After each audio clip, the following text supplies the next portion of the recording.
Hello everyone, आज हम exercise 1.5 करेंगे। इसका फर्स्ट क्वेश्चन है फाइंड। हमें फाइंड करना है। फर्स्ट इसका पार्ट है 64 की पावर हाफ। इसको फाइंड करना है। इसकी वैल्यू कैसे फाइंड करेंगे हम? देखिए 64 की पावर में है हाफ। अब हम 64 को कैसे लिख सकते हैं? 64 को हम लिख सकते हैं 8 इंटू 8। 8 8 64, इसकी पावर में 1/2। 8 इंटू 8 का मतलब 8 स्क्वायर, ठीक है। फिर इसकी भी पावर है 1/2। और हमने एक्सपोनेंट लॉ में पढ़ा है कि अगर a की पावर m है फिर उसकी भी पावर n है तो क्या होता है रिजल्ट उसका? a की पावर mn। जो पावर्स होती हैं वो मल्टीप्लाई हो जाती हैं। तो इस तरह से इसमें ये पावर्स हैं इसकी, ये मल्टीप्लाई हो जाएंगी। 2 मल्टीप्लाई 1/2। अब देखिए ये मल्टीप्लाई हो रहा है, डिवाइड में है, ये कैंसिल हो गया। 8 की पावर 1 मतलब 8। इसका आंसर कितना आ गया? 8। अब इसी तरह से हम सेकंड पार्ट करेंगे और अच्छे से समझ में आएगा। 32 को हम कैसे लिख सकते हैं?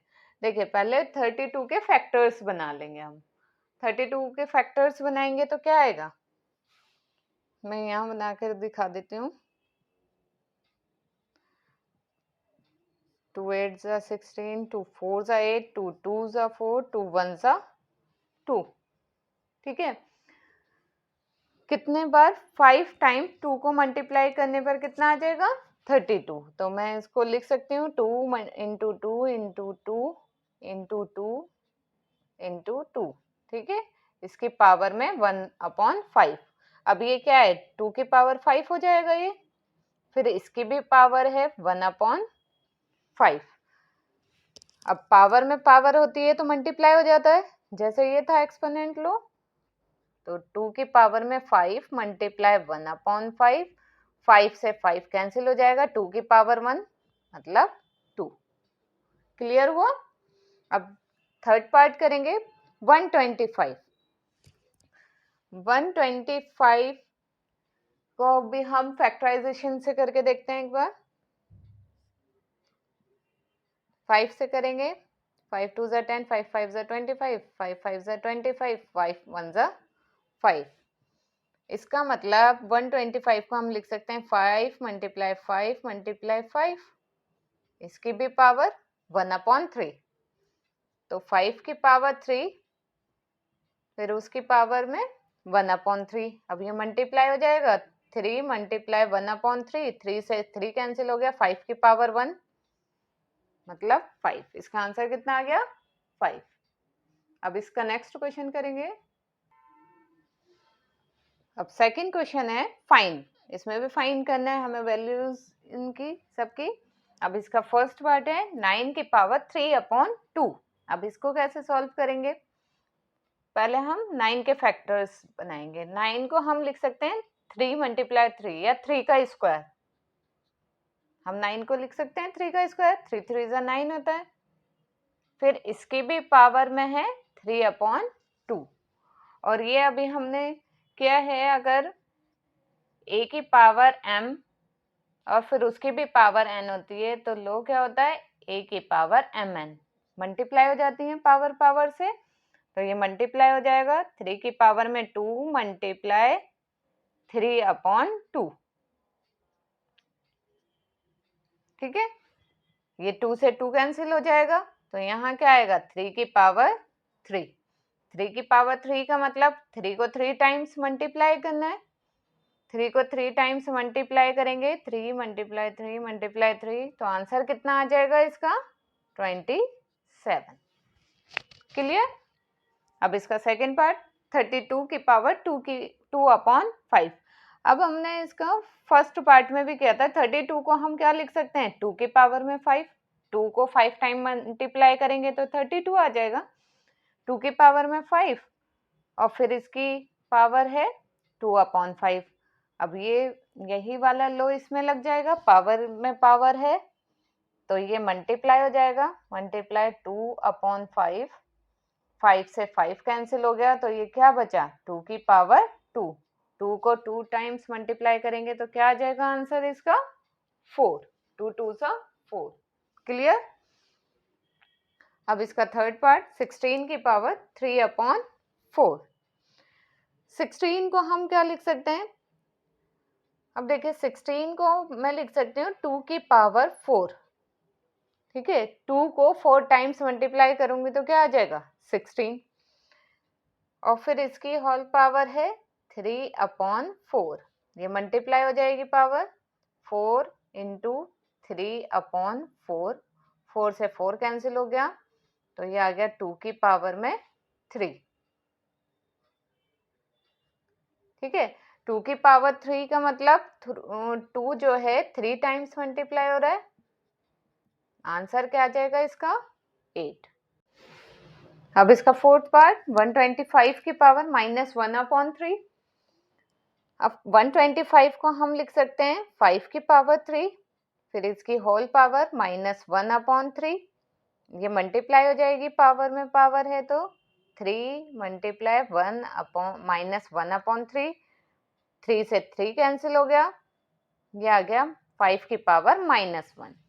और हमें पता है एक लो में हमें पता है कि अगर पावर माइनस में होती है तो उसको अगर रेसिप्रोकल कर देते हैं तो वो पावर पॉजिटिव हो जाती है। तो 5 का रेसिप्रोकल करेंगे तो क्या आ जाएगा? 1/5।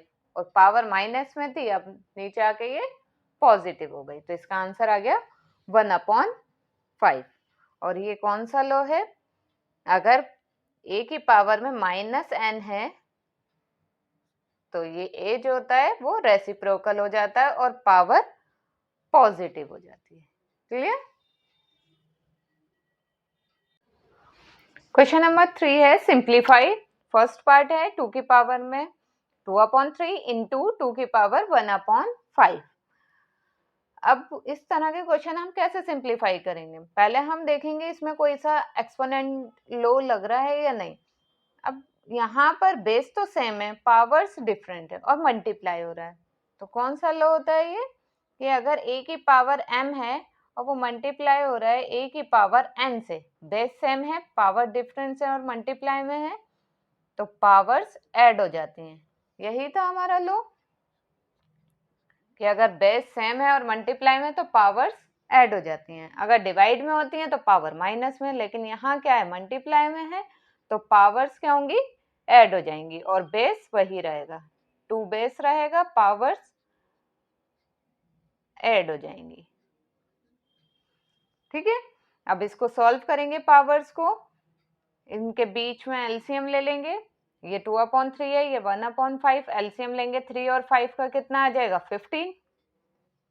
ठीक है, अब जब हमने एलसीएम लिया, नीचे डिवाइड ऊपर मल्टीप्लाई, 3 को 5 से 15 से डिवाइड करेंगे, कितना आएगा? 5। 3 5 ज़ा 15, 5 आया, 5 ऊपर मल्टीप्लाई करा, 5 2 ज़ा 10 प्लस 15 को 5 से डिवाइड करेंगे 3 को 1 से मल्टीप्लाई करेंगे 3 1 ज़ा 3, तो ये आ जाएगा 2 की पावर 10 प्लस 3 13 अपॉन में 15। ठीक है, ये इसका आंसर है। अब नेक्स्ट क्वेश्चन, अब ये है क्वेश्चन 1/3 की पावर में 3, फिर इसकी होल पावर 7। तो इसका मतलब होल पावर 7 है, ये 1 की भी पावर 7 हो गई और इसकी भी पावर 7 है। अब 1 की पावर 7 तो 1 ही रहेगा, और ये क्या है? 3 की पावर 3 और फिर उसकी भी पावर है 7। जब पावर में पावर होती है तो क्या होता है? मल्टीप्लाई हो जाता है। ये तो हमने पढ़ा है, ये वाला भी एक्सपोनेंट लो कि a की पावर m फिर उसकी भी पावर n हो तो क्या आता है रिजल्ट? a की पावर mn। तो हम मल्टीप्लाई कर देंगे, 3 7 ज़ा 21, ये इसका आंसर है। अब इसका थर्ड पार्ट करेंगे, ये 11 की पावर हाफ और डिवाइड हो रहा है 11 की पावर 1/4 से। अब देखिए बेस सेम है और डिवाइड हो रहा है, तो ये कौन सा लो होता है हमारे पास? ये अगर बेस सेम है, a की पावर m है और डिवाइड हो रहा है a की पावर n से, तो पावर्स क्या होती हैं? माइनस। ठीक है, पावर्स उसमें क्या हो जाती है? माइनस, बेस वही रहेगा। यहाँ पर बेस क्या रहेगा? 11 और पावर क्या है 11 की? 1/2 में से माइनस हो जाएगा 1/4। ठीक है, 1/4 में से 1/2 माइनस नहीं करेंगे, जो ऊपर होता है पहले उसको लिखते हैं, फिर जो डिवाइड में होता है बाद में फिर उसको लिखते हैं, ठीक है। 1/2 माइनस हो जाएगा 1/4 से। अब दोनों का एलसीएम लेंगे, 2 और 4 में एलसीएम कितना आएगा 4। 4 को 2 से डिवाइड करा 2, 2 ऊपर मल्टीप्लाई करा 2 1 जा 2, माइनस 4 को 4 से डिवाइड करेंगे 1, 1 को ऊपर मल्टीप्लाई करेंगे 1 1 जा 1। 11, 2 में से 1 माइनस हुए 1/4, इसका आंसर आ गया ये। अब इसका फोर्थ पार्ट, इसका लास्ट पार्ट है 7 की पावर हाफ इंटू 8 की पावर हाफ। अब क्या है, बेस डिफरेंट है लेकिन पावर सेम है। इस तरह का जो होता है वो कौन सा लो होता है, ये अगर a की पावर m है और वो मल्टीप्लाई हो रहा है b की पावर m से, तो पावर तो वही रहेगी, जो बेस है वो मल्टीप्लाई हो जाएगा, बेस मल्टीप्लाई होकर पावर m आ जाएगी, ठीक है। अब इसमें बेस क्या है 7 और 8 है, ये मल्टीप्लाई हो जाएंगे और इसकी पावर जो सेम है वो आ जाएगी 1/2। 7 8 जा 56, फिर इसकी पावर 1/2। क्लियर। यहाँ पर हमारा ये वाला चैप्टर फिनिश होता है। अब आपको ये मेरी वीडियो पसंद आई हो तो please like share and subscribe my channel. Thank you.